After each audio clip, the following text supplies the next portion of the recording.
Hola a todos, esto es Reformando tu Mente Podcast y una vez más estamos por aquí para llevarle una nueva entrega de nuestro contenido.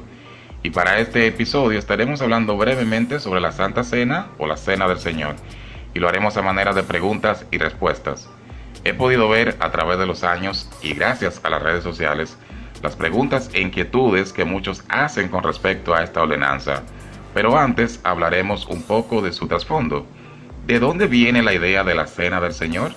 Esta sería la pregunta de entrada y para su respuesta la hemos tomado del libro ¿Qué es la Cena del Señor?, escrito por Robert Charles Sproul. Dice: la Cena del Señor viene del Antiguo Testamento, específicamente en el libro de Éxodo, su capítulo 12, versículos 1 al 12, cuando los israelitas se reunían para la Pascua. Ellos la tomaban en sus casas y esto les servía como recordatorio de haber sido librado de la ira de Dios que cayó sobre Egipto. Haciendo un breve resumen de esto, Dios le dice a Moisés lo siguiente: tomen este animal, el cordero sin defecto, y mátalo. Tomen su sangre y marquen la entrada de sus casas. Pongan la sangre en el dintel y en los postes de la puerta, como señal que los marca como el pueblo de Dios, de manera que cuando venga el ángel de la muerte a destruir a los primogénitos del país y ejecutar mis juicios sobre los egipcios, la destrucción de ese juicio solo caiga sobre los egipcios. Voy a diferenciar entre el pueblo que he llamado del mundo para que sea mi pueblo, santo del pacto, y aquellos que lo han esclavizado. Por lo tanto, mi ira caerá sobre Egipto, pero no sobre mi pueblo.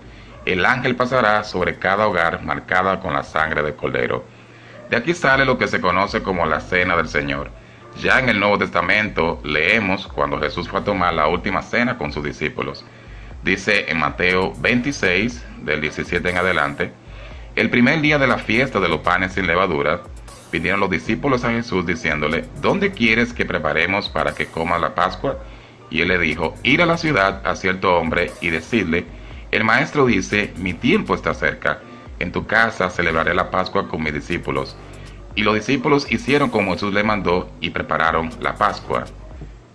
Y mientras comían, tomó Jesús el pan y bendijo y lo partió y dio a sus discípulos y dijo: tomad, comed, esto es mi cuerpo. Y tomando la copa y habiendo dado gracias, les dio diciendo: bebed de ellas todos, porque esto es mi sangre del nuevo pacto, que por muchos es derramada para remisión de los pecados. ¿Qué quiso decir Jesús con nuevo pacto? Con esto él estaba dando un nuevo sentido a la Pascua o a la cena. Con esto Jesús quiso decir: yo soy la Pascua, yo soy el Cordero Pascual, yo soy el que será sacrificado por ustedes. Es por mi sangre marcada en la puerta de sus vidas que escaparán de la ira de Dios. Este nuevo pacto que él instituyó esa misma noche completa el antiguo pacto, dándole su máxima y más significativa expresión.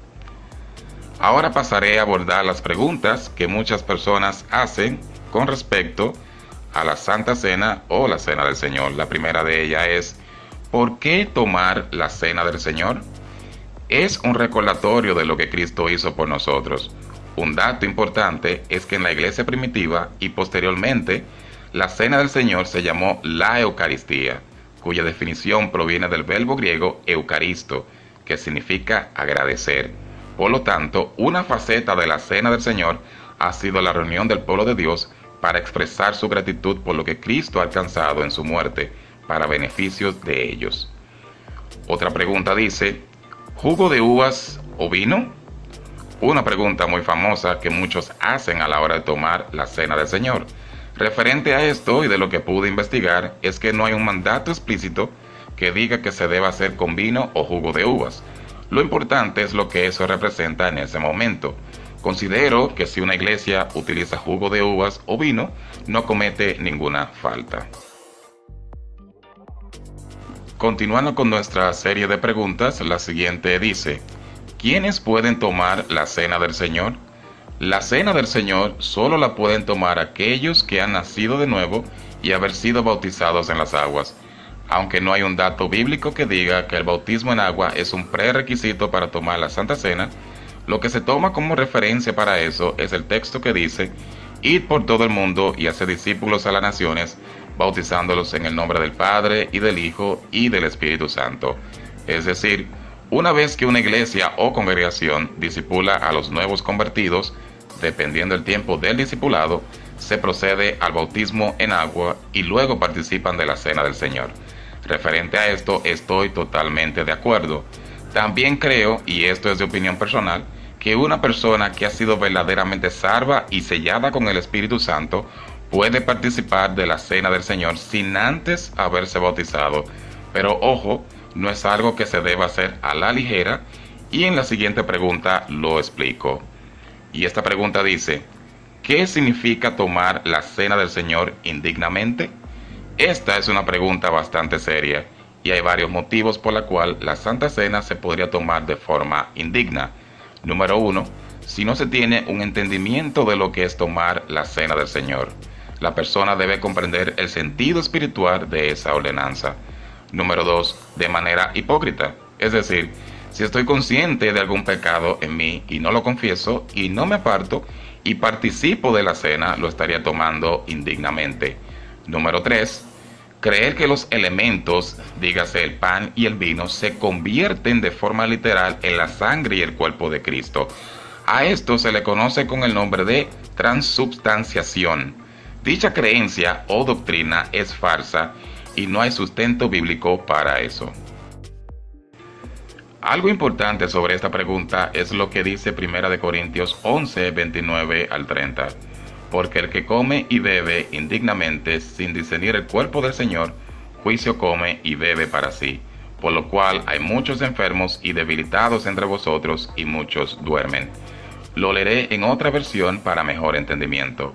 La Nueva Biblia de las Américas dice: porque el que come y bebe sin discernir correctamente el cuerpo del Señor, come y bebe juicio para sí. Por esta razón hay muchos débiles y enfermos entre ustedes y muchos duermen. Este texto nos da las consecuencias de lo que pasa cuando se toma la cena indignamente. Dice que hay muchos débiles, enfermos y muchos duermen o han muerto. En este sentido, debemos ser cautelosos a la hora de permitir que otras personas, dígase que no sean de nuestra iglesia o congregación, participen de la cena del Señor. Y aquí retomo lo que explicaba sobre aquellos que no han sido bautizados, pero que pudiesen participar. Si un pastor o líder va a permitir que una persona que no ha sido bautizada en aguas, debe ante todo cerciorarse que esa persona comprende lo que es la cena del Señor, si está dando frutos dignos de un arrepentimiento genuino, y de igual forma la persona debe examinarse a sí mismo. Y en ese sentido, esto también va para aquellos que ya hemos sido bautizados. Tomando como referencia nueva vez el libro de Robert Charles Sproul, que es la cena del Señor, en este punto dice: lo que Pablo quiere destacar aquí es que el sacramento de la cena del Señor es un sacramento que implica y requiere cierto discernimiento. Debemos discernir lo que estamos haciendo. Debemos venir con una actitud apropiada de humildad y arrepentimiento. Desde luego, el punto no es excluir a las personas de la mesa. En última instancia, nadie es digno de venir y comulgar con Cristo. Nosotros, que somos inherentemente indignos, venimos a comulgar con Cristo por causa de nuestra necesidad, pero debemos venir en un espíritu de dependencia, sin arrogancia, confesando nuestros pecados y confiando solo en Él para la salvación. Nuestra siguiente pregunta dice: ¿qué pasa si una persona rehúsa tomar la cena del Señor? No debe haber ningún tipo de excusa para no tomarla. Digamos, por ejemplo, si usted está en pecado, considero que no debe ser excusa para no participar. Como expliqué hace un momento, como creyentes debemos examinarnos y ver de qué manera estamos caminando delante de Dios. Si hemos identificado algún pecado, lo que debemos hacer antes de participar de la cena es ir ante Dios, pedir perdón y luego venir y tomar la cena del Señor. Si una persona ha decidido que no quiere participar, dejaría mucho que decir de la fe que profesa. Y nuestra última pregunta nos dice: ¿es correcto tomar la Santa Cena en la casa? No creo que esté mal que hermanos en la fe decidan tomar la Cena del Señor en la casa. Claro está, con la excepción presente por la pandemia. Pero creo también que debemos considerar lo siguiente: si usted ha decidido hacerlo en casa, de mi parte preferiría que solo sean los miembros de la misma, tomando en cuenta que los que han de participar sean creyentes fieles en Cristo y bautizados en agua. Aunque, como expliqué hace un momento, soy de lo que cree que se puede tomar sin haberse bautizado, pero tomando en cuenta los principios ya explicados.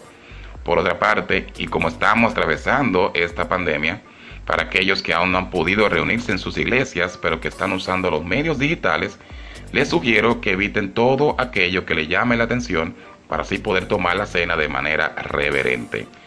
Lo mejor para la cena del Señor es reunirnos todos como hermanos en la fe.